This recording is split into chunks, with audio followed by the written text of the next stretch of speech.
começo da semana que passou, eu perguntei para o pastor Marcos, a série continua? Falou sim.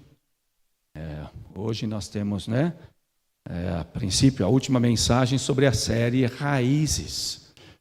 E aí eu perguntei para ele, sabendo que eu ia pregar, e qual é o tema? Aí ele falou, bom, está faltando uma raiz. Faltando raiz de amargura. Tá, ele escreveu, a gente nem conversou, compartilhei com Verna também, e a gente, pois é, tão bom a gente poder terminar positivamente, né?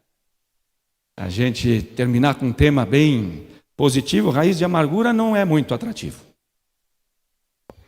E aí eu falei para o Verna, deixa eu orar, deixa eu ver. E aí orei.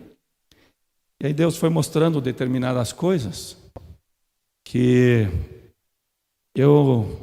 tem muito a ver com tudo o que a gente viu no último mês. 4 mensagens maravilhosas, começando na confiança em Cristo, que é o nosso fundamento, devemos estar bem enraizado nele. Na palavra de Deus, lembram? Firmes na palavra, na oração e na comunhão. Fundamentos importantíssimos para que a nossa vida seja uma vida como plantada ao lado das correntes, cuja folhagem não murcha e dá o seu fruto a seu tempo. Mas o que a raiz de amargura tem a ver com isso? A raiz de amargura, ela é extremamente potente. Ela é extremamente forte. E eu dei uma olhada nessa raiz aqui, e eu vi aqui algo que também está demonstrado e que possivelmente fica de lição. Estão vendo essa daqui? É a mais longa de todas.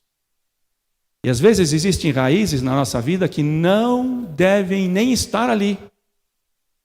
Mas elas estão e elas se vão prolongando. E elas vão até estrangulando as outras raízes.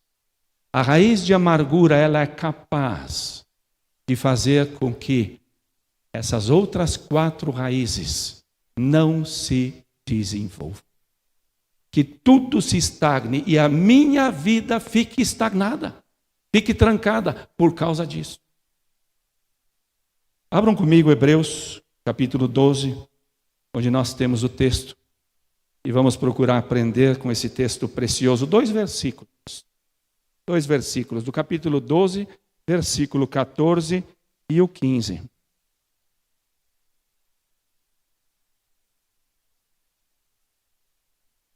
Eu tenho a revista e atualizada, não tenho a NVI hoje. Segui a paz com todos e a santificação sem a qual ninguém verá o Senhor.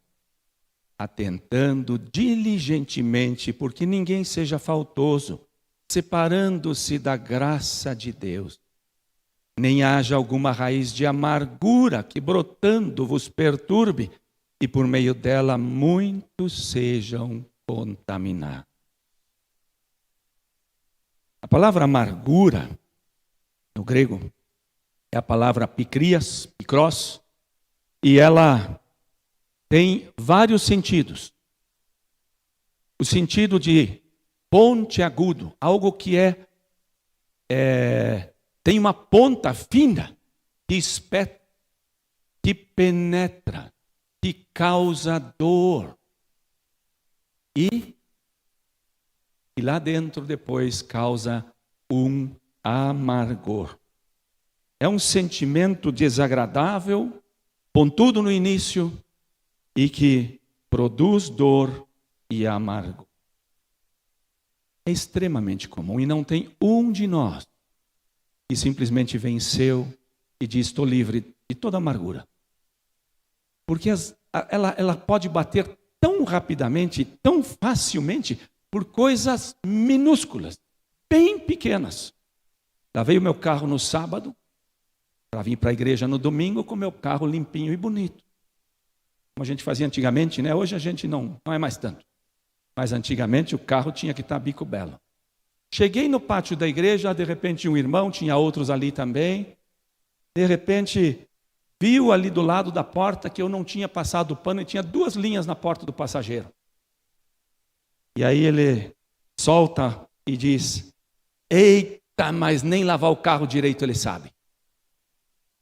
E os outros que estavam ali do lado ainda deram uma risadinha.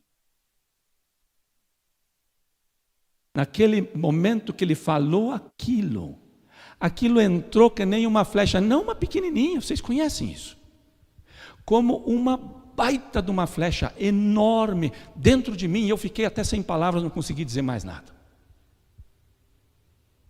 E aí entra na igreja e a gente tem o louvor, não consigo me concentrar no louvor o tempo inteiro. Por que ele foi falar isso?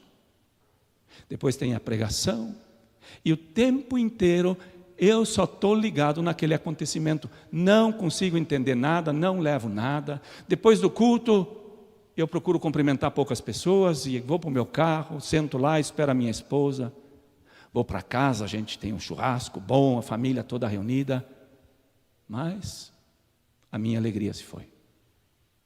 Não, estou lá com a cara fechada, me perguntam, mas o que aconteceu? Não, nada não. Mas está tudo bem? Tudo bem. Mas eu estou lá diferente.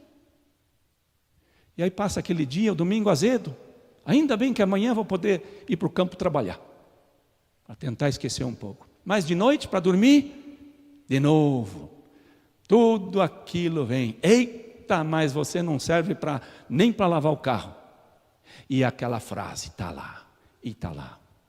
Na semana eu vejo o irmão lá na cooperativa, já dou uma volta bem grande em volta.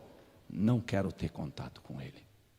E assim eu passo a semana, aquilo está lá, e domingo seguinte eu também nem quero mais vir para a igreja. E agora a história vocês podem continuar. Porque eu tenho certeza que 100% dos que aqui estão, essa história é fictícia. Não experimentei. Mas cada um de nós experimentou esse tipo de coisas, seja em coisas pequenas ou de repente coisas bem grandes. A amargura, ela está muito mais próxima de nós do que nós imaginamos. E quando nós de repente estamos com tudo parece tranquilo, vem alguma espetada desse tipo e aí nos tira toda a alegria. A amargura, ela não pede licença para entrar. Ela não bate na porta. Ela entra com tudo, ela arromba. E aí, ela também não é de sair facilmente. Ela se aloja.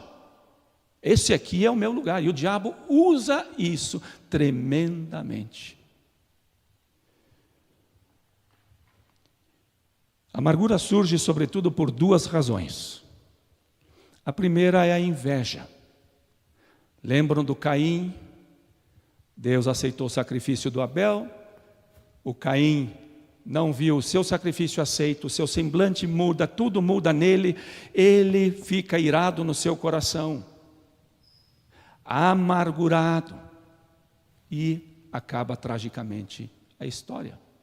Até ali a amargura nos pode levar. Saul, quando vencem os filisteus, ele ouve do povo: Saul matou os seus milhares, mas Davi os seus 10 milhares. Agora aquele moço que começou agora, estava sendo mais exaltado do que ele, pronto, a inveja bateu. E aí, a perseguição a Davi foi por toda a vida dele, para destruir e matar aquele homem. Essa é a potência. Começou até razoavelmente bem, mas tudo que era espiritual na vida dele, ali onde ele devia ter colocado as raízes, acabou. Ele só tinha uma coisa em mente: me manter no poder, e eu tenho que destruir o Davi para isso. Mas eu acho que a amargura no nosso coração quase nunca é por inveja. Talvez 3 a 5% das vezes. Muito pouco. A amargura, ela bate no nosso coração sobretudo quando nós sofremos algo que nos parece injusto. Sofremos uma injustiça. Como eu acho que foi injusto. O carro estava quase limpo, tinha 2, e daí esse irmão faz uma afirmação desse tipo. É injusto. Mas me atingiu muito. Gênesis 37:3. Jacó amava mais José do que todos os seus outros filhos, e lhe fez uma túnica talar de mangas longas. Vendo, pois, seus irmãos que o pai amava mais que a todos os outros filhos, odiaram-no e já não lhe podiam falar pacificamente. Foi um erro de Jacó, priorizar um dos filhos sobre todos os outros. Mas foi o que aconteceu. E agora havia 10 filhos amargurados, e que acabaram fazendo o que fizeram depois com José. E assim nós temos muitos exemplos. Temos até pessoas que se amarguram com Deus, porque acham que Deus não é justo. Noemi disse: não me chamem mais de Noemi, me chamem de Mara, porque sou amargurada pelo Todo-Poderoso. A amargura, ela procura os seus caminhos para entrar, para destruir a vida da gente e destruir a vida dos outros.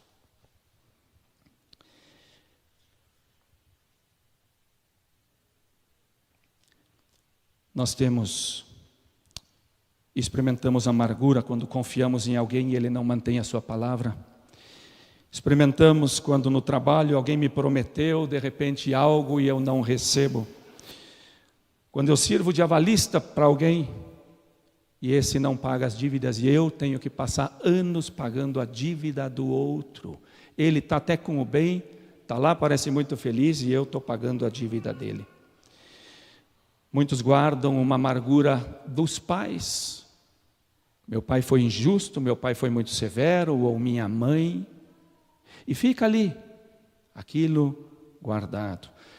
Às vezes dentro do matrimônio, no casamento, existe amargura da esposa com o marido, ou o marido com a esposa. Estão lá juntos, morando debaixo da mesma casa, do mesmo teto. Para os outros parece que está tudo bem, mas os dois não conseguem conversar pacificamente. Não conseguem. Amargura pelo que outro fez a uma pessoa que você ama. Nunca vou esquecer o dia que um irmão, não foi aqui na nossa igreja, foi em outro lugar, de repente na frente de muitos irmãos falou: pois é, a Denise só está na frente porque ela quer aparecer. Mas quando eu ouvi isso, eu fui para cima dele, eu já era crente. Eu fui para cima dele, mas eu ia arrebentar a cara dele. Mas de verdade, ele era um pouco menor, se fosse muito maior, não. Talvez até se fosse maior, porque a gente faz loucuras, né? A gente às vezes vê cachorro bem pequenininho, valente, né? E eu estava daquele jeito, mais brabo, fervendo por todos os lados. Porque ela chegou em casa chorando e compartilhou comigo. Mas eu falei: agora vamos acertar as contas. Amargura, que de repente vai e a gente então tenta resolver as coisas porque alguém machucou alguém. Meu filho, minha filha, esposo, meu irmão, minha mãe, meu pai, sobretudo aqueles que são próximos. A amargura tem muitos caminhos. O que acontece quando nós... antes disso, a raiz de amargura é um pecado. Mas ele é um pecado diferente de todos os outros pecados. Primeiro porque ele é como uma raiz. Ele é uma raiz. A raiz está oculta.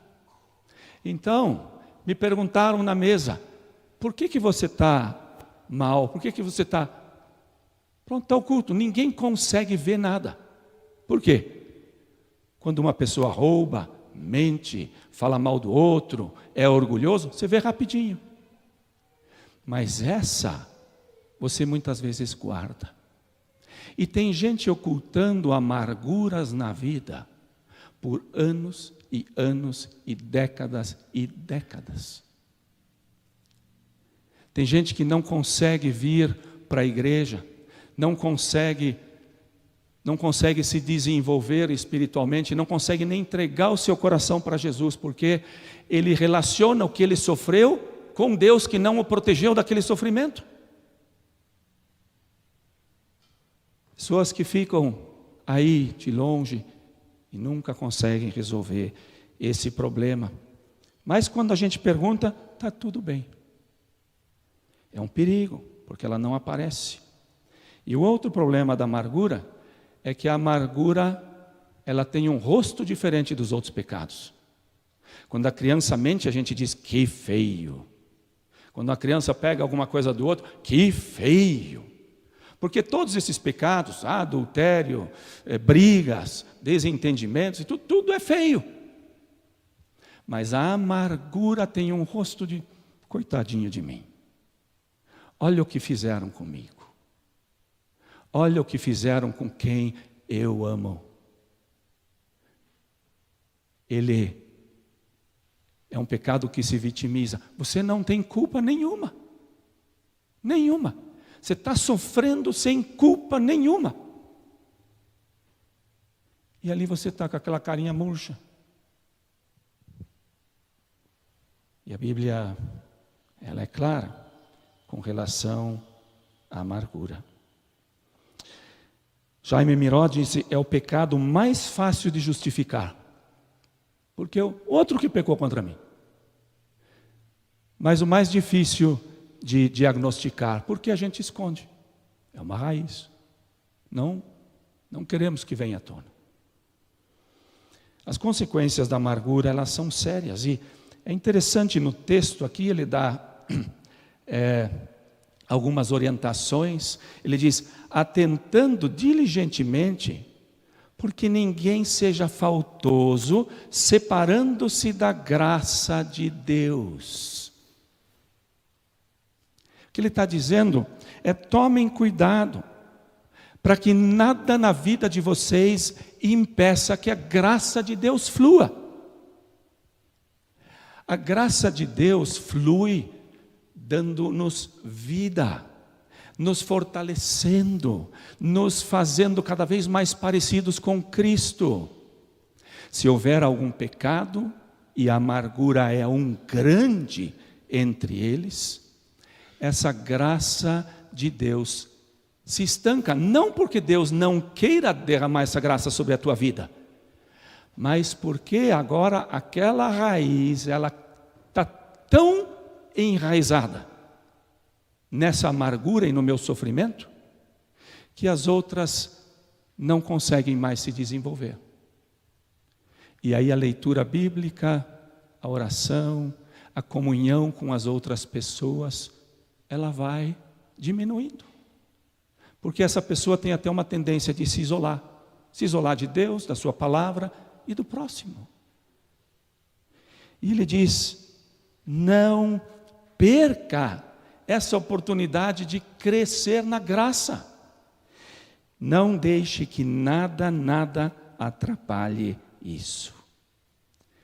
Não permita que a tua pequena brasa apague. É o que ele está dizendo. Segundo, ele continua dizendo, versículo 15, nem haja raiz de amargura que brotando vos perturbe. Está dizendo, essa raiz, se ela brotar, ela vai te perturbar. E ela te perturba, sabe por quê? Porque o tempo todo você está dizendo dentro de si, isso está errado, isso não está certo, isso é injusto, isso não pode ficar assim. E aquilo fica ali, e a gente fica repetindo aquilo constantemente no coração, porque nós queremos justiça. Nós queremos que justiça seja feita quando eu fui prejudicado. E aí a gente passa noites mal dormidas, muitas vezes não conseguimos desenvolver bem as nossas atividades, como eu disse, perturba inclusive a minha relação com Deus. E pode me fazer até doente. Tem pessoas que ficam doentes, sofrem de determinadas doenças e às vezes não descobrem porquê, e ela pode ter a sua raiz ali na amargura, está bem escondido. Por isso, tão importante analisar o nosso coração. Alguém disse, a amargura é como eu tomo um pouquinho de veneno a cada dia para que o outro morra. Não funciona. Quem vai morrer sou eu. Não adianta. Não é o caminho. E a terceira consequência da amargura mencionada aqui é que não vos perturbe e por meio dela muitos sejam contaminados. A amargura é aquele sentimento azedo com relação a uma outra pessoa e você não consegue falar bem dela. Sempre que essa pessoa aparecer numa conversa, já embrulha o estômago. Se alguém falar bem dela, eu já fico assim. E quando eu estou sozinho com alguém, vou procurar falar mal dela. Essa é uma das características bem claras de amargura no meu coração. Corá era um levita, primo de Moisés. Está lá, acho que em Números 16 a história. E ele se amargou com relação a Moisés, com relação à liderança de Moisés. E não demorou muito, ele conseguiu juntar 250 príncipes, líderes de Israel, junto com ele para se rebelar contra Moisés. Contaminou todos os outros e Moisés tinha uma liderança maravilhosa. Esse é o poder da amargura. Mas não é isso que nós queremos enfatizar. Nós queremos enfatizar, sim, a solução de Deus para a amargura, porque você e eu não precisamos viver com ela. Não precisamos e nem devemos viver com ela. Versículo 13. Aqui, em tudo isso aqui, temos um pacote, onde o autor talvez está pensando inclusive em outras coisas, mas está totalmente relacionado. Segui a paz com todos. Quando eu estou amargado, eu não consigo ter paz com essa pessoa. Ele diz, sigam a paz com todos. Esse verbo seguir, Dioco, ele é muito forte. É perseguir com grande esforço para que você alcance isso. Faça tudo o que for possível da tua parte para você poder vencer. A amargura, ela quer se vingar. Eu digo, lá dentro está aquilo, é injusto, precisa haver um pagamento de contas aqui. Precisa ser solucionado esse problema. E aí nós temos Romanos 12. E talvez se você não lembrar nada desse sermão, lembra disso. Porque é um texto-chave, muito importante para nos livrarmos da amargura. E Paulo diz no versículo 19, agora na NVI, porque eu achei que está muito melhor traduzido, amados, nunca procurem vingar-se. Amados, nunca procurem vingar-se. Mas deixem com Deus a ira. Eu estou irado. Não, deixe Deus se irar. Pois está escrito, minha é a vingança, eu retribuirei, diz o Senhor. Isso aqui é uma promessa. Minha é a vingança, eu retribuirei. Eu vou cuidar disso. Por isso Paulo está falando, deixe todo esse sentimento que eu tenho, de alguma forma dar o troco, de reparar a coisa. Não. Entregue tudo isso a Deus e deixa Ele resolver, Ele retribuir. Ah não, mas Deus não vai dar o duro que eu gostaria que Ele recebesse. Não é assim. É entregar nas mãos de Deus. E se Ele vive uma vida tremenda aqui, na boa, parecendo que nada acontece, está muito melhor do que eu sempre. Salmo 73. Deixe com Deus. Se ele continuar sem Deus, ele vai terminar no inferno e você não precisa acumular mais sofrimento, porque o sofrimento lá vai ser suficiente.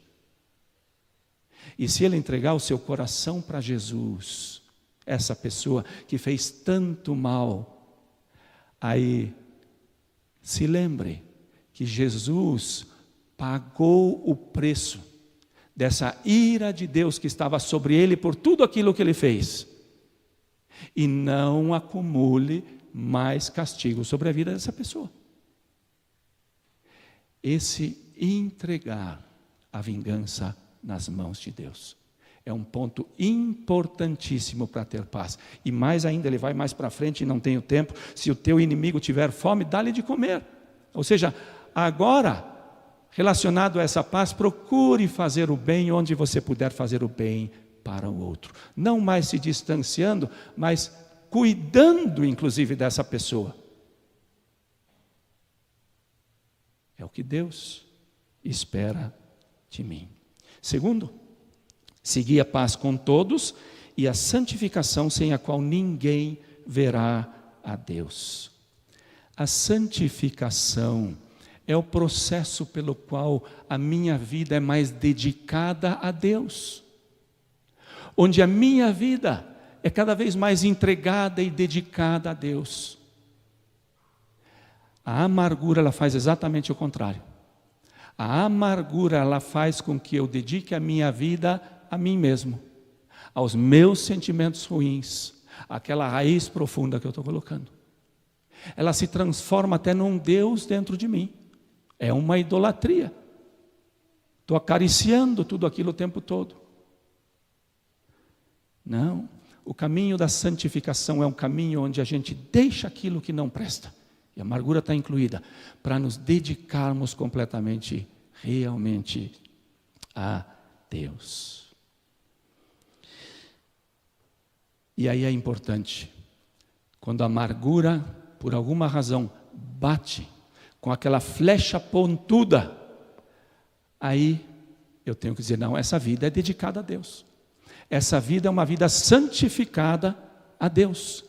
Eu não permitirei que isso machuque a minha alma e que me separe das pessoas. Porque você sabe para que direção você vai. Você sabe a quem você serve. E sobretudo aquele que deu o maior exemplo, perdoando aos que o crucificaram. Nem haja raiz de amargura, ele continua, não haja raiz de amargura, não deixe essa raiz crescer nem 1 centímetro, porque é a raiz que mais rápido cresce. A vida de oração, leitura bíblica, comunhão, ela cresce devagar, mas essa é rápida para crescer. Ele diz, olha, quando ela aparecer e quiser crescer, tire ela completamente da tua vida. Paulo diz em Efésios 4, livrem-se de toda amargura, perdoando-vos, assim como Cristo vos perdoou. E aí está a chave. Perdoar como Cristo nos perdoou. Não merece o perdão. Não. Mas eu também não merecia. E agora eu recebo esse perdão através de Jesus, e esse mesmo perdão eu devo também oferecer para os outros. Perdoar é soltar.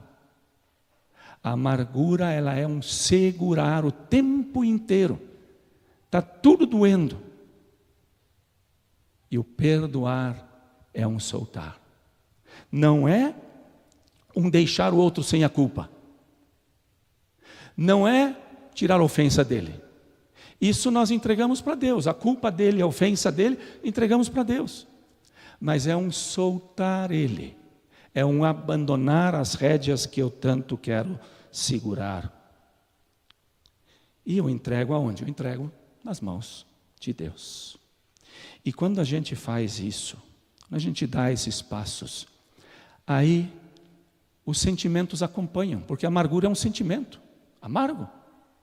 E quando nós decidimos entregar toda a vingança para Deus, quando nós decidimos que nós não podemos resolver essa questão sozinha, nós precisamos do Senhor para isso. Senhor, me ajude, eu quero e eu vou perdoar.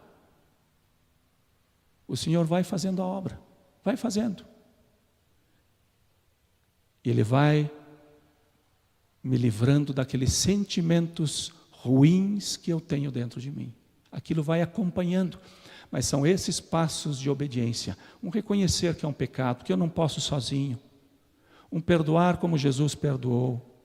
Isso é o que vai me ajudando a vencer realmente isso que está ali. Como eu disse, eu, na minha vida, já guardei muita amargura. E sofri muito por causa disso. E eu sei, muitas coisas foram resolvidas através desses passos aqui, procurar manter a paz. de não permitir que a graça de Deus seja bloqueada, do perdão, do soltar, do entregar tudo ao Senhor. E é tremendo o que Deus faz.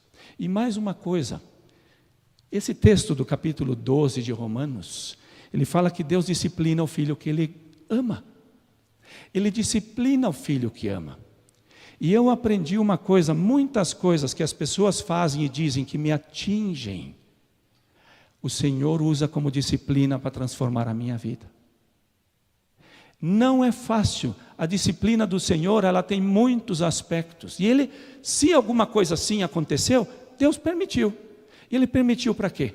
Para que a minha vida seja mais santificada, mais dedicada a Ele, e não o contrário.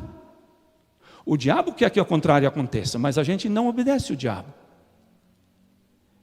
Muitas vezes isso tudo é usado para que Deus nos apare, nos molde, arranque todas aquelas arestas que nós temos, que a carne em nós morra, para que Cristo viva em nós. Vamos baixar as nossas frentes, vamos orar. Pai querido, obrigado, muito obrigado, porque o Senhor é um Deus que nos perdoa e um Deus que também nos liberta de uma forma tremenda. O Senhor quer ver na nossa vida uma vida de gozo, uma vida de alegria, uma vida onde a Tua graça flui. E Senhor, nós hoje ouvimos sobre esse tema. Por mais que nós queremos, Senhor, que essa graça flua na nossa vida, nós também queremos olhar e ficar, talvez agora até em silêncio, e olhar onde é que a minha vida está estancada por causa de uma ofensa, por causa de algo que alguém fez contra mim, que eu não gostei, ou continua inclusive fazendo. Senhor, revela-nos, mostra-nos.